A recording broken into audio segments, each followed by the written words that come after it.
Hi guys, I'm going to do a combination of a few of the quickie workouts that I've done. I'm going to start the clock.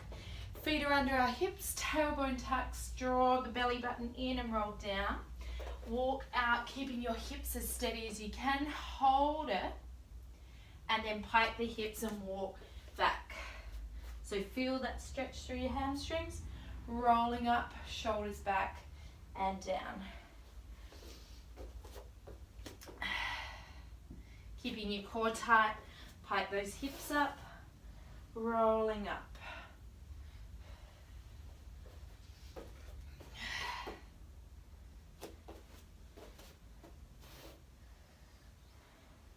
Good, one more. Then pike the hips and roll up. Give your big roll, shake out your wrists. And we're going to go into squats. I know you're all sick of squats. If you can't do squats, I want you to, what else could you do? Alright, if you can't do squats, I want you to go onto your back and do some bridges. So if you can't do squats, I want you to lay on your back with your knees bent and your heels close into your bum and do some bridges. Good. Squeeze your bum. Squeeze. So if you've got a resistance band, you can put it around just above your knees and that will create resistance that you've got to push out into.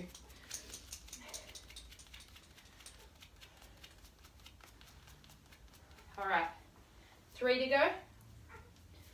2, 1. All right, moving on. We are going to come down into bridge, tuck the tailbone under and lift those hips, and then we're pushing the weights up. So any weight that you've got around the house, but if you're going heavier, stop when you need to. If you're going lighter, try and power through. And if you need to, add the little pulses at the bottom, really smooth and controlled, and then push up. Make sure your lower back doesn't start to sag and your bum hang, and try to keep your knees the same width as your hips. Matt, you can do that somewhere else. Pulse, pulse, pulse, and push, or just straight press up and down. So the elbows just skim the floor, and up, down and up. Good. 3 more. 2, 1, and then come up and lower the weights down. So what we're going to do here is come halfway down, make a figure 8 without the knees moving. So I might do it front arm. So leaning back, tummy nice and flat so it's not popping, and then just figure 8. You can hold a weight if you want to, but slow it down, make it really controlled, and try not to let those knees move too much. So if they start to move, get rid of the weight, because it means that core can't control the movement as much. So also you don't want your arms to just go independently, you want your torso twisting. That's where you're getting that great ab work. All right, keep it going. Remember, if you need to, you can sit up a little more straight, a little straighter, and just hold it here. Otherwise, leaning back, controlling. We're going for another 5, 4, prayer hands, 3, 2, 1, and come up. Soles of the feet together, lean forward, rock out a little, and we're going to come in to all fours. We're going to come into all fours for the next one and go into donkey kick. So we're going 1 minute each leg. So you're just pushing that heel up, making sure that you're not sort of trying to kick yourself in the back of the head.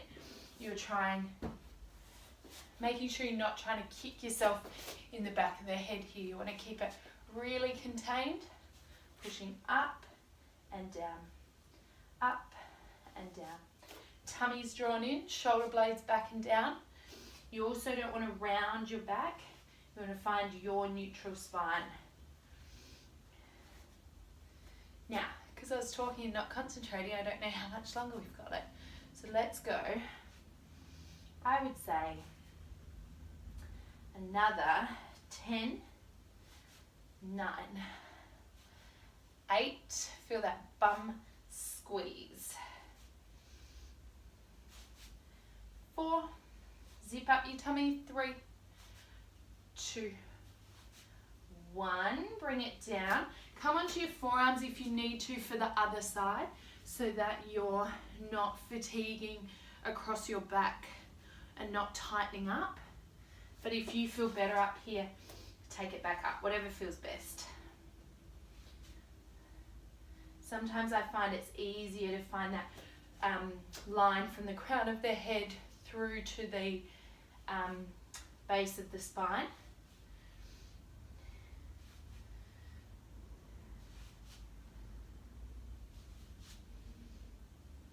Keep breathing.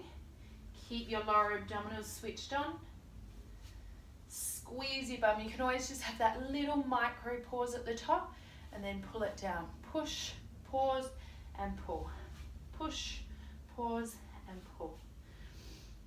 All right. Another 8, 7, 6, 5, 4, 3, 2, 1, and sit back on the heels. Just have a bit of a breather. Rock, rock, rock. Give your shoulders a nice big roll. And then we're going to go into, what are they called? Fire hydrants. So come onto your forearms, up onto your left hand if your left leg is the one moving first. And we're going to just bring it out and down, out and down. I think what we'll do is 30 seconds of this and then 30 seconds with the kick because it's brutal. I know we've done it in a previous workout, but it's a good one. So go another 8, 7, 6, 5, 4. You can dorsiflex your foot if that feels better. 3, 2, 1. Now lift that knee up, point the toe, tap it down. Lift, bend, down. Lift, straighten, down. Good. Scoot through the tummy. If this is too much, especially if it pulls into your lower back, remember your leg doesn't have to go as high, but also you can just stay with the fire hydrants. Rest when you need to. We're going for another, I think, let's go 3. Good. Oh God, it gets in there, doesn't it? 2. 1. Whoo. Sit back on your heels. As little break as possible. So I'm going to shuffle around and we'll go straight to the other side. So I've got my right leg now. Up and down.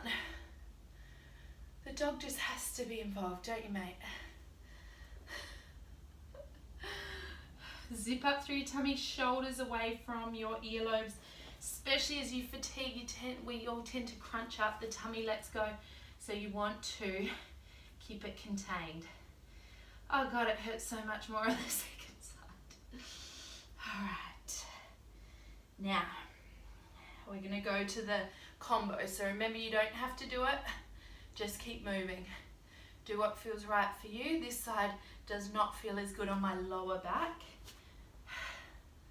So I might take it a little more easy on this side, not going as high and just making sure that my neck and shoulders chill, my tummy switches on and my bum's doing the work, not my lower back or hip. All right, just 3 more, roughly. You might be going faster. 2. 1. Oh my God, that's brutal. I can feel my everything back there. Oh, Big stretch.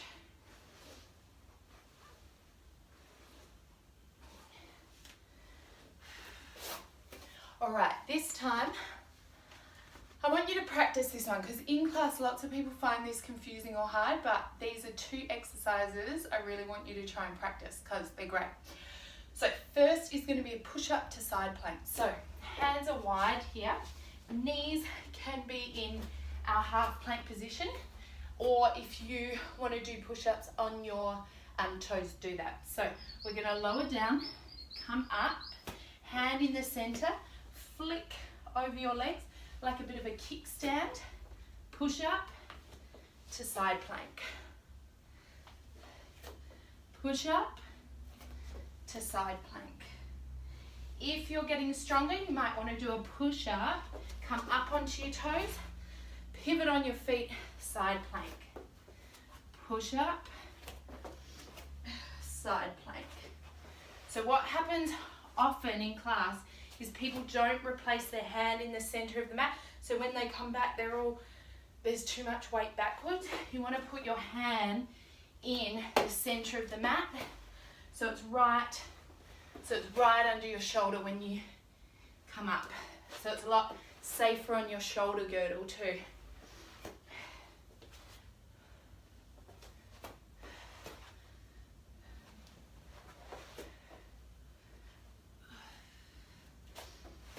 All right, good job.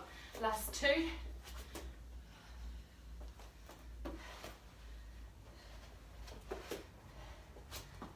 Last one. Sit back on your heels, have a big rest. Good job.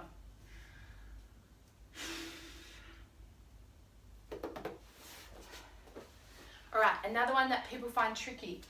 I want you to have your legs staggered. So top leg, the foot is in front, bottom leg, the foot is behind.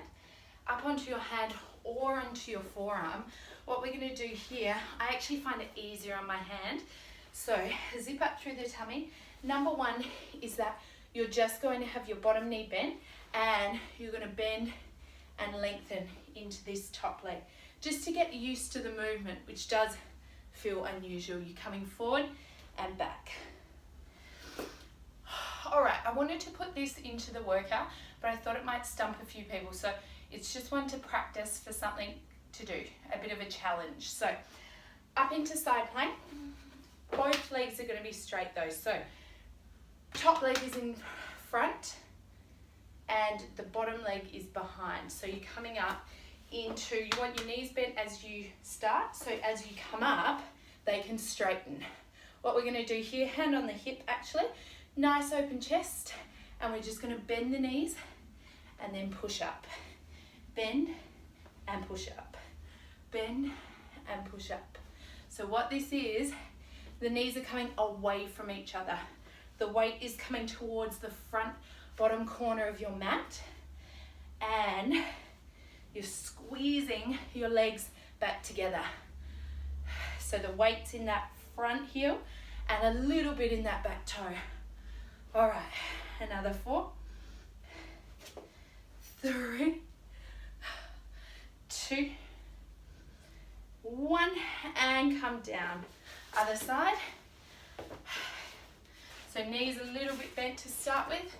Zip up through the tummy. We're going to lift. Hand on the hip. Bend and straighten. Bend and straighten. It's like you're curtsying. So you always find one side, because this is my right arm, I find it a lot easier because it's my dominant arm, so it's stronger. So you bring the weight down, down and up. Forward a little, but you want the majority of the weight in that front heel.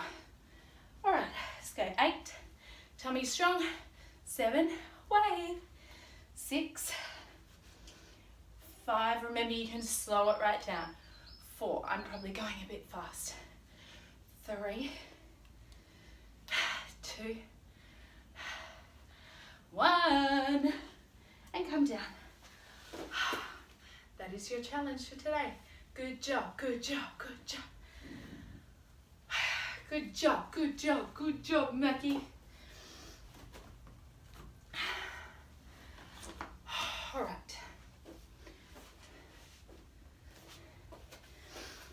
All right, we're gonna add on to that warm up with walking out into downward dog. So hands are wide, hips right up towards the ceiling, shoulders broad. So you don't want to be pushing your chest too far.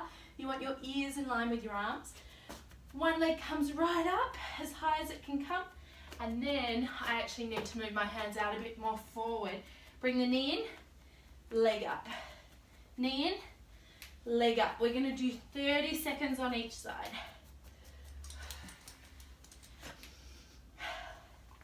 When I say I love this, I don't necessarily love every second of it, but I love the range of movement that you get, the strength that it builds, and how quickly it warms you up.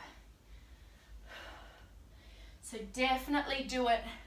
I would even do this some days just on its own after a few squats as well. So do a few roll downs, then a few squats, and then this. So we change legs, by the way. Keep those arms back if they need to be further back. Almost there. 5 seconds. One last one. Ooh. Back into down dog. Walk out through those heels and then sit back.